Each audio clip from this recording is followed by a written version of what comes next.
Late 7th century BC, Judah was a kingdom running on borrowed time and empty promises. On the surface, the nation maintained a flawless routine of religious ceremonies. But beneath that veneer, the political and spiritual leadership was entirely corrupt. The leadership was actively burning incense to foreign gods like Baal, and even sacrificing their own children in the surrounding valleys.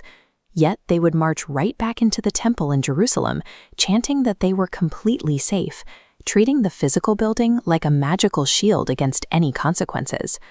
To deliver a final warning to a nation in deep denial, God didn't select a hardened military commander or a polished political orator. Instead, he chose a terrified teenager named Jeremiah. Jeremiah's immediate response was sheer panic.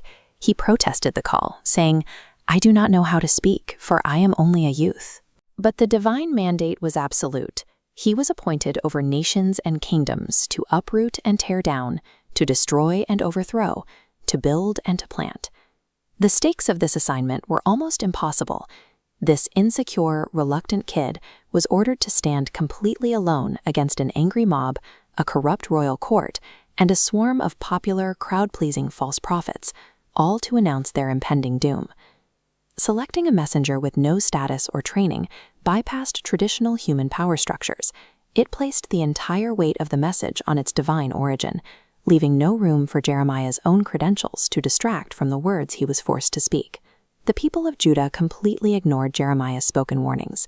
To break through their absolute refusal to listen, he was forced to escalate his tactics from preaching into extreme physical performance art.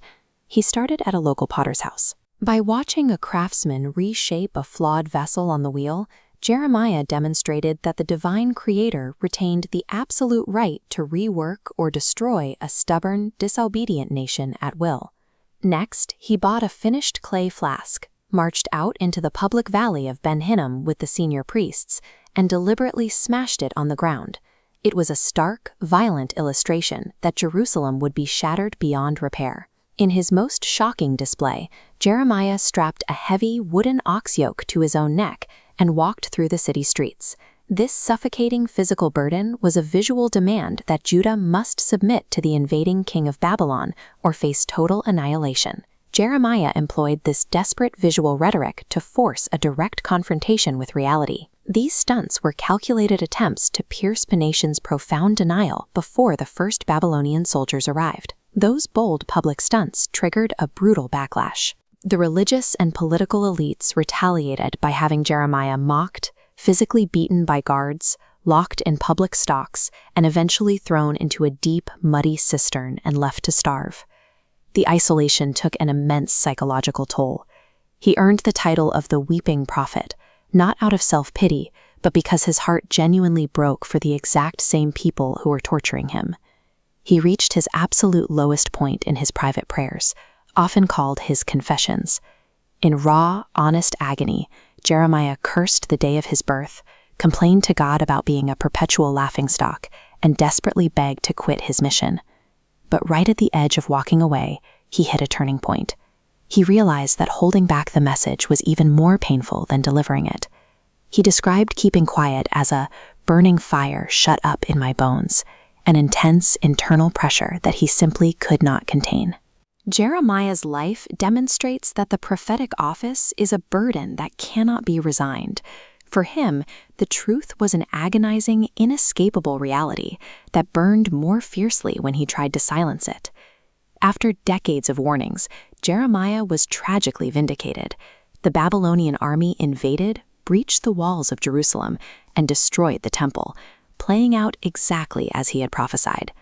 In the immediate aftermath, the surviving population was hauled off into Babylonian exile. The destruction of their homeland completed the excruciating uproot and tear down phase of his mandate. Yet standing in the literal ashes of his nation, Jeremiah executed a sudden pivot. With the corrupt systems entirely cleared away, he immediately transitioned into the build and plant phase of his mission. He introduced a shift toward a new covenant.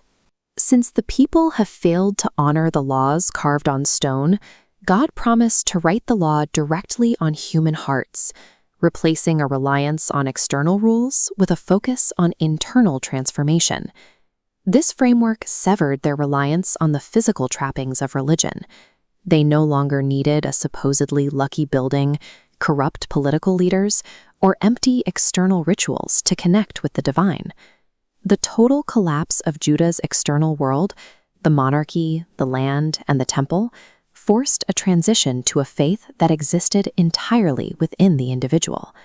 Jeremiah's journey of destruction ended up forging a religion that could survive anywhere.